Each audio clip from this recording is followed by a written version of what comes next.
Since I received few questions about tangent vectors and the tangent space, I would like to give you a small recap about the key concepts. Also to highlight an extension in the script that I've done to make everything clear. So we start with the definition. So we define a tangent vector as a linear map that is swallowing an infinite differentiable smooth function on M, and it returns a real number. So basically this object X swallows a function f and returns a certain number. And the object is defined in a specific position P of our manifold. Then this object, we require this object to satisfy these two conditions. One is linearity and the other one is the Leibniz rule. All the objects that are fulfilling these conditions constitute a vector space that we call tangent space in P. So these are the collection. You see, this is we define the tangent space at the position P of a manifold, on the manifold M, as a set which collects all these objects that are linear maps from C infinite M to R, satisfying these conditions. So that's our tangent space. That's as simple as that. And the fact that this object constitutes a vector space should be checked by looking at all the conditions that a vector space must fulfill, which are all of those. All right. Then we need to interpret this object, and we can interpret it as a directional derivative, meaning we have a position in space, we have a continuous function defined on the manifold, so a function is just assigning a different scalar value for each position of the manifold, and we are and this object is telling us how the function is changing along a certain direction. So you see, this is an object localized in a position and it identifies a direction. All right. Given this interpretation, then it's sort of spontaneous and natural to introduce a basis set for our vector space. And since we are talking about directional derivative, we can specify specific directions, which might be the x-axis, the y-axis, the z-axis, and the whatever axis you want to work with. For example, it could be also a time axis, for example, in the case of space-time. You see, once we define this basis set. You see, this is a vector, is a directional derivative along the ith direction. For example, if we are considering Cartesian coordinates, the directions must be these four ones. If we have a different set of bases, let's call them y, then this, for example, might be polar coordinates. And therefore we are going to have a description of our function, how it's going to change along a radial distribution for a certain angle, and then we have the other two angles for respect to all the angles that are available. All right, so you see that with that we have our full description of we can cover all possible directions once we define our vector as an expression given by the linear combination of its coefficients and the vector basis that we have chosen. So you see that these vector bases are naturally induced by a chart, because we are charting directions. You see, this is, for example, Cartesian time, x, y, and z, and we associate a derivative, which is the change, that is going to describe the change of our function along that direction. Okay, so that's extremely natural. Then we can use this construction to define velocities. How do we do it? We start by defining a path along the manifold.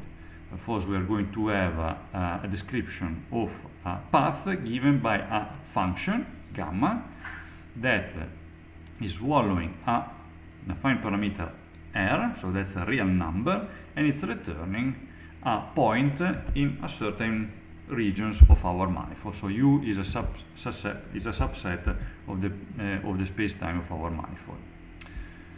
Okay, so how do we picture it? We picture it like that. So gamma is a scalar function.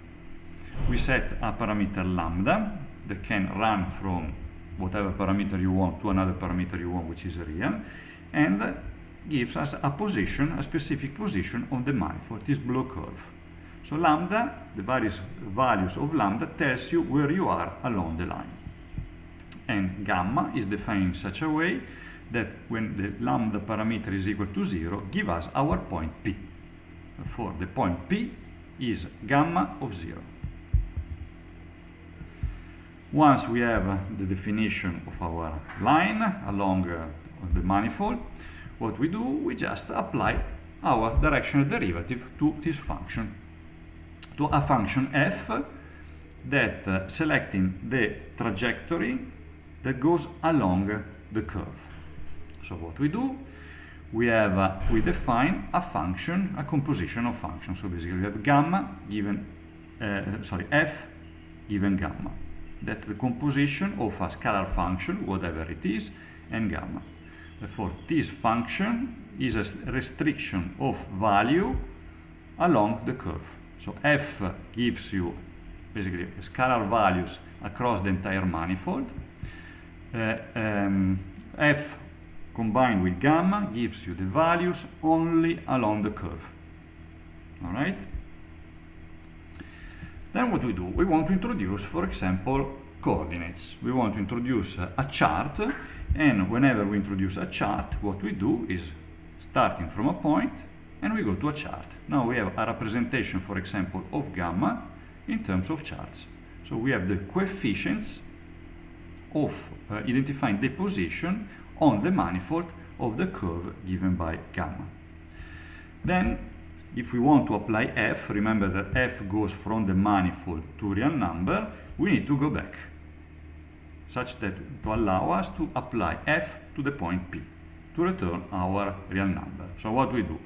We have gamma that gives us positions, so the trajectory on the manifold. We use the chart to identify, to label our points on the manifold. These are the coordinates. We go back to the manifold such that on the manifold we can apply our function to get our final results, our real number. All right? So that's what we are doing. F, when you use this circle thing, so the composition, you go the way around. So you apply gamma, you go on the chart, you come back on the manifold, you apply f. And then we compute our directional derivative, where the only free parameter is lambda, because that's the function we are starting with. All right? That gives us the selection of the points along the manifold, and these are parameterized through our curve with lambda. All right. So what should you notice first thing? Look at this composition of the inverse of the chart with the chart. What do we have? We have a chart, its inverse. We combine them together, and what it gives us? Identity. So this object, you see that's the identity. It was not present here, we just introduce it here. And it's not changing the geometric properties of our object, which is of course frame independent. So this two combination of function here gives you frame independence. All right, I can change the charge, I can use y or whatever, it doesn't matter, because using the inverse it cancels out, so it doesn't give you any dependency on the frame. All right, then what we do? Well, let's move a step forward, and now that we have a construction that yes, it doesn't give you an effect on the overall object, but the chart is introduced then. So we would like to pull it out, okay? Extract it, make it explicit, such that we can in the end obtain the coefficients of our specific vector. So what we do, we apply the definition of a vector. What is it? A directional derivative. Which direction can we possibly take? Only the one that is given by gamma. And the only parameters that we have is lambda. For our directional derivative, given a trajectory described by our function gamma, is the derivative with respect to lambda of all of these objects. Okay? All right. Now what we do? Well, that's the derivative. So which rules obeys derivative once we have the composition of functions? So we have a function of a function of a function. Well, we apply Leibniz rule, where we perform these groupings of the function. So we call this f of gamma minus 1 the function that is now mapped not on an abstract point of the manifold, but through a position x in our coordinate frame. What does it mean? Look what I've done. So whenever you have your function, remember you apply it to the manifold, to a point of the manifold P. So that's what you do. Hop, you jump from the manifold to gamma. If you are starting from here, you are asking what is the value of my function given these coordinates. These are my coordinates. You apply the inverse chart to go on the manifold. Then you apply your function to get your final result. And that's exactly what we did here. So this f is f of p, so a function of a manifold. F of x is the very same function, now parameterized with the coordinates of our chart. It's simple as that. Now we have this other object, x composite of gamma. And what is that? Look, is x composite of gamma. So we have gamma gives us a position on the manifold, which pop is mapped to a chart. So these are the coordinates of the trajectory described by gamma.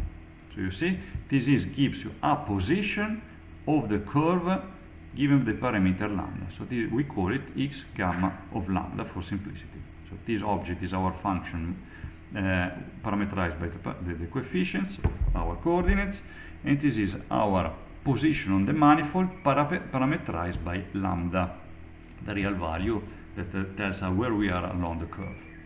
So we have a function of a function, and we apply Leibniz rule. Therefore we are going to have the derivative of f of x, which is this guy here, and the derivatives of the other function with respect to the parameter lambda, which is this one. Keeping in mind that coordinates, we might have various coordinates, components, in the sense that we have different coefficients, like time, position, and so on and so forth. Therefore, we need to keep in mind that we have this symmetry that is taking place. Letters E and E are repeated. Now, using the definition of this fx and this x gamma, we can write the final result in this way, where we have the coefficients, where we can easily identify the coefficients of our function, of our velocity along the curve, this x dot gamma, and the basis. And this object is applied to what? To f. But since the function f is arbitrary, this object is defined on itself, is independent, so it lives on itself, and we call this guy vector. That's the velocity, which is a tangent vector, so it's a tangent to the trajectory of our particle, and we call it velocity along the curve gamma. And you see that the standard understanding of velocity, once we have defined the frame, is popping up, because we have x dot of gamma. So x is the position that we identify. We are looking how the coordinates are changing as a function of time. And the velocity in which we are moving from one point to another is given by gamma, because these are the position of gamma given lambda as a parameter. All right? What I want to stress again is the fact that this is a geometric independent object, because the coefficient, you see, depends on x, and the basis depends on x to the inverse of the chart. You see, such that the coefficients and the basis compensate one another. So that's everything. It's nothing more than that. It's quite simple.